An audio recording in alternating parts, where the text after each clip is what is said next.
नमस्कार, मैं दिवाकर भारती नक्षत्र लोक कहलगांव यूट्यूब चैनल पर आपका स्वागत करता हूं। मेरे चैनल का नाम है नक्षत्र लोक कहलगांव, जो कि आप हिंदी में लिखकर अगर आप सर्च करेंगे तो आपको वहां पर मेरा सभी वीडियो मिलेंगे। तो आज के इस वीडियो में हम आपको हिंदी व्याकरण के विषय में बताएंगे।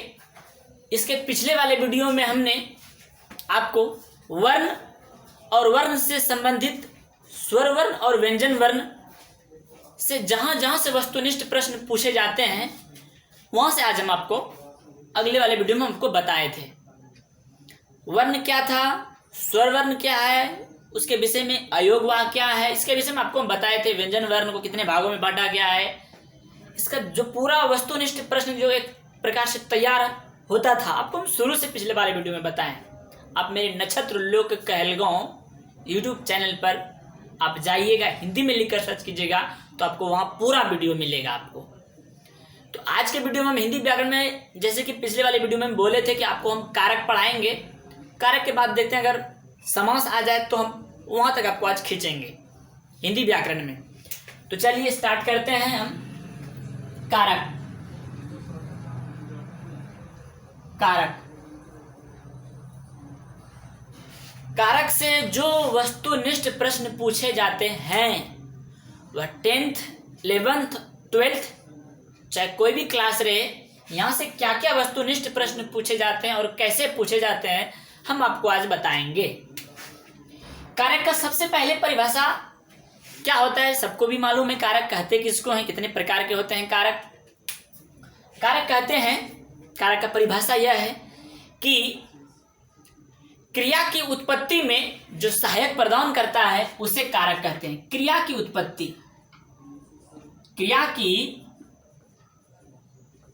उत्पत्ति में जो सहायक प्रदान करता है उसे ही कारक कहते हैं। कारक 8 प्रकार के होते हैं। वह कर्ता कारक, कर्म कारक, करण कारक, संप्रदान कारक, आपादान कारक, संबंध कारक, अधिकरण कारक और संबोधन कारक। अगर इतना चीज अगर हम लोग जानते हैं तो कारक आपका कंप्लीट हो जाएगा। बस इतना सा ऐसे ही। कारक को अगर आप पहचानने के लिए जान जाए कि इसमें कौन सा कारक है तो आपको ये कंप्लीट समझ में आ जाएगा। कर्ता कारक को पहचानने का नियम होता है ने, कर्म कारक को पहचानने का नियम होता है को, और करण कारक को पहचानने का नियम होता है से द्वारा। संप्रदान कारक को पहचानने का नियम होता है के लिए। आपादान कारक को पहचानने का नियम होता है केवल से, और संबंध कारक को पहचानने का नियम होता है का, के, की, रा, रे, री, गा, गे, गी इत्यादि संबंध कारक को पहचानने का नियम होता है। अधिकरण कारक को पहचानने का नियम होता है में, पर, और संबोधन कारक को पहचानने का नियम होता है हे, अरे, अरे, जैसा कि आप लोग जानते ही हैं। अगर इतना चीज अगर हम जानते हैं तो हमसे कारक से पूछने वाले जितने भी वस्तुनिष्ठ प्रश्न हैं सब बन जाएगा। यही मेन है। वैसे कर्ता कारक का परिभाषा ये होता है जो काम करता है उसे कर्ता कारक कहते हैं, काम करने वाले को कर्ता कारक कहते हैं। कर्म कारक का परिभाषा ये होता है कि क्रिया का फल जिस पर पड़ता है उसे कर्म कारक कहते हैं। क्रिया का मन ही होता है काम। और कर्म कारक का परिभाषा यही होता है क्रिया जिसके माध्यम से किया जाए, क्रिया जिसके द्वारा किया जाए, किसी के सहारा से किया जाए, मदद से किया जाए, हेल्प से किया जाए, वह होता है आपका करण कारक। संप्रदान कारक उसको कहते हैं क्रिया जिसके लिए, जिस दूसरे व्यक्ति के लिए अगर क्रिया करेंगे, क्रिया माने काम, अगर हम अपना काम अगर किसी दूसरे के लिए करेंगे तो हो जाएगा आपका संप्रदान कारक। और आपादान कारक होता है कि जिसमें जुदाई या अलगाव का बोध हो। जुदाई माने क्या, अलग होना, किसी से अलग हो जाना, बिछड़ जाना, उसको कहते हैं जुदाई। अपादान कारक में जो से है वही है जिसमें जुदाई या अलगाव का बोध हो। अलग होने के केस में अपादान कारक आएगा। और एक अपादान कारक है जिसमें रक्षा या डर का बोध होता है, उसको अपादान कारक कहते हैं। संबंध कारक, संबंध कारक का नियम है, परिभाषा यह है कि जिसमें कोई संबंध बताता हो, रिश्ता नाता अपना हो, वह है आपका संबंध कारक। अधिकरण कारक, अधिकरण कारक का परिभाषा होता है क्रिया, क्रिया माने काम, काम कोई स्थान पे किया जाए वह होता है आपका अधिकरण कारक। जैसे कि मैं विद्यालय में पढ़ता हूं, तो मैं आ गया, वो अधिकरण कारक। संबोधन कारक, जिसमें चिल्लाने या पुकारने का बोध होता है, वह है संबोधन कारक। ये हुआ संपूर्ण कारक का परिभाषा। इसी बात को परीक्षा में पूछा जाएगा, राम पढ़ता है, राम पढ़ता है, इस वाक्य में कौन सा कारक लगा है? तो आपको इसमें दिखेगा नहीं, लेकिन यहाँ छिपा रहता है ने। राम ने पढ़ता है, राम ने पढ़ता है, यहाँ पर आपको ने दिखा मतलब दिखेगा नहीं, आपको समझना है राम ने पढ़ता है। आपको समझ में आ जाना चाहिए कि राम पढ़ता है में कौन सा कारक है? तो कर्ता कारक है। कौन सा कारक है? तो कर्ता कारक है। अगर कर्ता कारक का परिभाषा पर हम आपको बता दें, इस तरह से पूछेगा तो इसी तरह से आपको बता देना है। कर्म कारक का परिभाषा यही होता है कि क्रिया का फल जिस पर पड़ता है, तो इसमें किस तरह से पूछे जाएंगे प्रश्न? राम किताब पढ़ता है, राम किताब पढ़ता है में राम ने छिपा रहेगा इस जगह, और यहाँ पर को छिपा रहता है। राम किताब को पढ़ता है, तो इस प्रकार से इस वाक्य में कौन सा कारक लगा है? तो कर्म कारक लगा है। क्योंकि कर्म कारक को पहचानने का नियम क्या होता है? को। कर्म कारक को पहचानने का नियम क्या होता है? को। राम किताब पढ़ता है, राम घर जाता है, राम विद्यालय जाता है, इस प्रकार से जितने भी हैं यह सब आपको कर्म कारक से संबंधित मिलेगा। और ये जो कोश संकेत अगर आपको दिखे तो आपको समझ में आ जाना चाहिए कि उसमें कर्म कारक लगा हुआ है। उसके बाद है कर्म कारक के विषय में आपको हम बता देते हैं, कर्म कारक को किस प्रकार से वस्तुनिष्ठ प्रश्न पूछे जाते हैं परीक्षा में। कर्म कारक, मैं कलम से लिखता हूं। मैं कलम से लिखता हूं, या लिखना एक प्रकार का काम हो रहा है, लिखना एक प्रकार का काम हो रहा है, और यह काम किसके सहारा से हो रहा है? कलम के सहारा से हो रहा है। तो इसमें आपको यह जान जाना है, यह समझ में आ जाना चाहिए इसमें कर्म कारक लगा, क्योंकि यहाँ से द्वारा, यहाँ से तो है लेकिन इसमें द्वारा तो नहीं लगा है, लेकिन यहाँ पर द्वारा छिपा है। तो इस प्रकार से इसमें आपको कर्म कारक समझ में आ जाना चाहिए। इस वाक्य में कर्म कारक लगा है। मैं कलम से लिखता हूँ, मैं या भी हो सकता है राम और श्याम, राम और श्याम, राम और श्याम किताब से पढ़ता है, राम और श्याम किताब से पढ़ता है। राम और श्याम में जो किताब के बगल में जो यह से है, पढ़ रहा है, पढ़ने के प्रकार का काम हो रहा है, लेकिन यह काम राम और श्याम कर रहा है, लेकिन किसके सहारा से? किताब के सहारा से। तो यहाँ से द्वारा छिपा है, किताब के द्वारा पढ़ रहा है। इस प्रकार से इस वाक्य में कर्म कारक लगा हुआ है। इसी प्रकार से वस्तुनिष्ठ प्रश्न ये कर्म कारक से पूछे जाएंगे। उसके बाद है संप्रदान कारक। संप्रदान कारक से कैसे परीक्षा में पूछे जाएंगे वस्तुनिष्ठ प्रश्न? जैसे बता रहे इसी तरह से वस्तुनिष्ठ प्रश्न पूछे जाते हैं परीक्षा में। अब आगे समझना है संप्रदान कारक। संप्रदान कारक को परीक्षा में इस प्रकार से वस्तुनिष्ठ प्रश्न से पूछे जाते हैं कि वह पढ़ने के लिए विद्यालय जाता है। आप लोग देख के बताइए कि इसमें कौन सा कारक लगा हुआ है? वह पढ़ने के लिए विद्यालय जाता है। वह पढ़ने के लिए, यह जो के लिए सिंबल है यहाँ देख लीजिए, यहाँ के लिए किस कारक में जाता है? संप्रदान कारक में।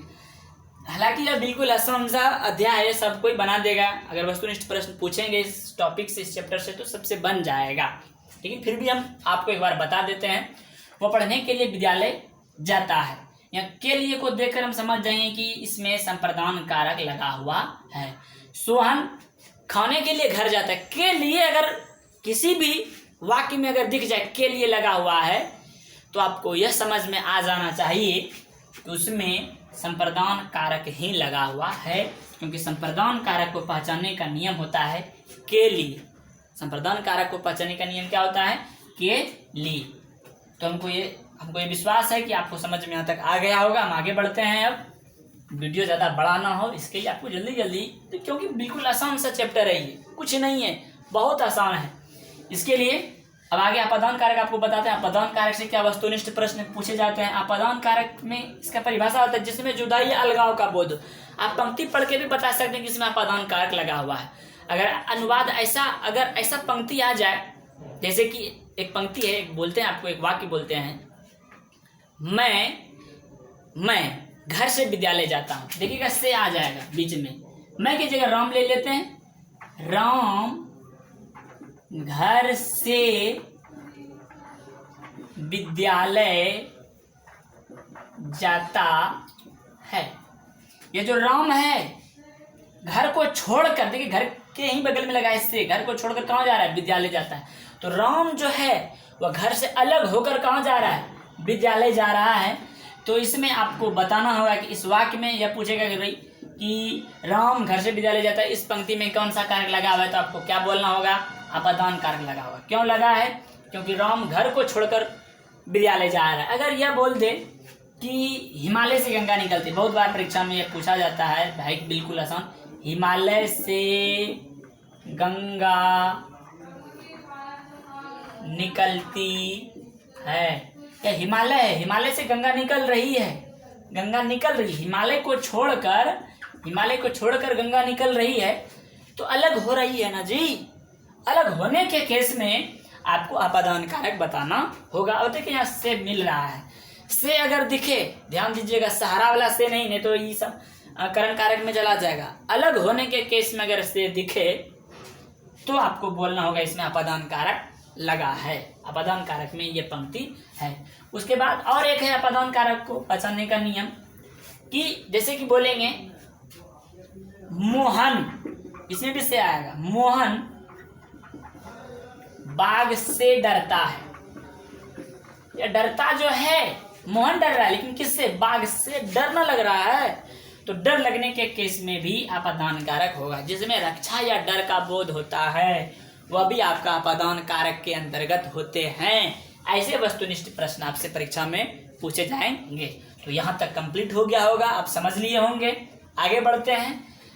कारक से, कारक कोई ज़्यादा मतलब बिल्कुल आसान सा अध्ययन बार बार बोल रहे हैं, लेकिन परीक्षा में पूछे जाते हैं। यहाँ से भी 1-2 नंबर पूछे जाते हैं, इसलिए हम आपको बता रहे हैं। संबंध कारक, संबंध कारक को परीक्षा में इस प्रकार से पूछे जाते हैं। संबंध कारक, सोहन मोहन का भाई है। ये भाई है तो क्या है? संबंध बता रहा है ना। और ये देखिए का लगा है, सोहन मोहन का भाई होने का संबंध बता रहा है, तो इसमें संबंध कारक लगेगा। देखिए काके की, रा रे री काके की। ये इसमें से कोई भी पंक्ति में अगर दिख जाए, वाक्य में अगर दिखे, लगा हुआ रहे, तो आपको समझ में आ जाना चाहिए कि उसमें कौन सा कारक लगा है? संबंध कारक। जैसे सीता राम की पत्नी है, सीता राम की पत्नी है। देखिए यहाँ पर की लग रहा है, की लगा है राम में, और सीता ना पत्नी है, राम के साथ पत्नी का संबंध बता रहा है। तो संबंध कारक का परिभाषा ही होता है जिसमें संबंध या अपनेपन का बोध हो, उसे संबंध कारक कहते हैं। सीता राम की पत्नी है।